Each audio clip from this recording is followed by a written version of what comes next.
What's up YouTube, this is JP Panther back with a video, and today's video is actually an anime news update video. I feel like it's very important for me guys to tell you guys about this because it was trending on Twitter and stuff like that. I kind of want to get this information as quick as possible. As long as a lot of people ain't talking about it like that, at least on YouTube and stuff like that. But I guess, everything was happening around the world with the election and lockdowns and all that.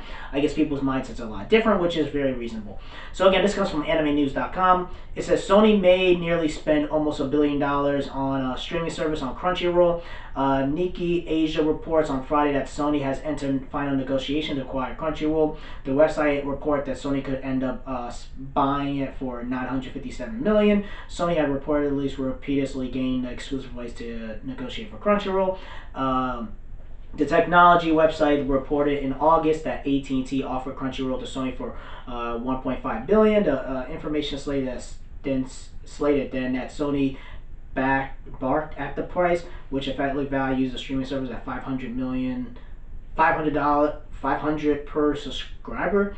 Entertainment news sources Variety then reports a few days later that AT&T had set an asking price at least $1 billion of its sale of Crunchyroll. Variety states that AT&T was shopping the company to multiple potential buyers aside from Sony. Crunchyroll revealed in July that it had 3 million subscribers and 7 million registered users. The company reviewed new subscription sales till August. Crunchyroll opened in 2006, blah, blah, and all this other stuff. Crunchyroll Europe, blah, blah. And Sony and all this other stuff. But again, here's the thing, right? A lot of people in anime, I know a lot of people are very mixed with it because I know people have issues with Sony. I don't really have as much issues with Sony. I know they do a lot. The reason why people are issues with Sony is because they own Funimation. They censor a lot when it comes to the anime and their game. When it comes to games, they censor a lot of stuff. So I know that's like a whole big thing with Sony. I guess they're very, very censorship happy. That's another reason why people are very iffy. But I'm saying if you guys are very iffy with it, you can just watch the Japanese version. You feel me? I mean, there's other ways you can watch it without watching it that way, you feel me? Because trust me, they have a bunch of fan sites and all that. So if you are getting tired of all that, all you have to do is find the original Japanese version, and you guys will be good. But if you're tired of the Americanized version of it, but in my personal opinion, it's just like when it comes to Sony, I can see why from a business point of view that they will buy Crunchyroll, because remember, Sony got PlayStation 5. They make a lot of money on their music side during the pandemic. They also, something with Demon Slayer, I know it made a lot of money because I guess they own Aniplex of America as well. They own Aniplex, I think. You guys can let me know in the comments section below. Give me more information, or email me or message me about it.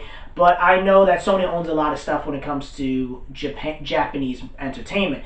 And I think when it comes to Crunchyroll and anime in particular, I think they're looking at Netflix being like, we want to be ahead of the curve. You feel me? We want to see how we can make as much money as possible. Especially right now it's happening because of the pandemic and how people are locked up at home. They want to try to maximize and capitalize as much as possible during the pandemic, where a lot of these companies don't even know what they're going to do. Also, I think a lot of it is that they're looking more to the future, same with Netflix and Sony. I think they're looking like, okay, anime manga is making a lot of money. Sony's like, we got the PlayStation 5. Microsoft, I know they're good. They got the Xbox. So they're looking at like, okay, anything that's digital and doesn't require you leaving your house is going to make a bunch of money. Anime manga, you can stay at home. You don't have to worry about going outside. You don't have to worry about getting corona, stuff like that. So I think they're looking at it from that point of view. You have to look more into the future. You feel me? And I think a lot of these corporations are going to have to be like that because whatever your business model was before, you're going to have to scrap that and go straight digital and remote and start thinking more ways to make money. You have to capitalize off of people being at home. I don't care what you are. You're going to have to. It's facts. I don't care what anyone says. But you have to start thinking like that in the future. But Sony, I think it's a smart... I agree it's a smart business move. And they're going to make a lot of money because they're going to have the PlayStation 5. That's going to make sold like 10 million copies. That's going to be like 10 or 15 billion already with games and stuff like that. So Sony already makes his money back. You know what I mean? And also, even though they have the Spider-Man license and stuff like that, I think they're filming Spider-Man 3. I don't know how they're going to start releasing in theaters because I don't know how the theaters are because I know it's very, very iffy. I know a lot of movie theaters are going to file for bankruptcy. I have the $100 theater rent out thingy, whatever. So I'm really curious what Sony's gonna do. I'm really curious how Crunchyroll is gonna change. I know they have that big office in like San Francisco. Are they gonna just completely X that out? Or are they going to merge it with Funimation? Because a lot of people have issues with Funimation. I know some people have issues with Funimation and Crunchyroll have, is that it's laggy, it shakies a lot, it's not as effective. Crunchyroll crashes, the app crashes a lot. Funimation app crashes a lot. It's a lot of things I've been hearing about when it comes to Funimation and Crunchyroll and stuff like that. You know what I mean? It's a lot of mixed messaging with Sony buying Crunchyroll.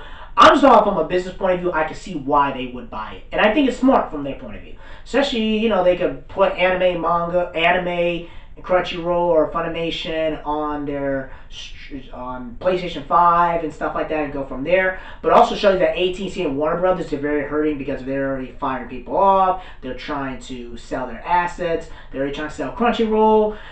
There's talks that AT&T Warner Brothers are trying to sell off CNN to like Jeff Bezos. There's all these like reports about this and stuff like that. So again, that's pretty much it, guys. Tell me what you guys think about this episode. Tell me what you guys think about this news. Do you guys think this is good? Do you think this is bad? A lot of people say it's bad because it feels like that Sony's going to have a monopoly on the anime industry when it comes to America and Europe and stuff like that.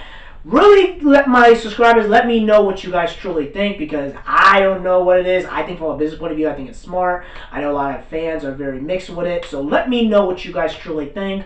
Let me know in the comment section below. Make sure you rate and like the video and subscribe. Make sure you subscribe to the channel. Peace and have a great day and take care.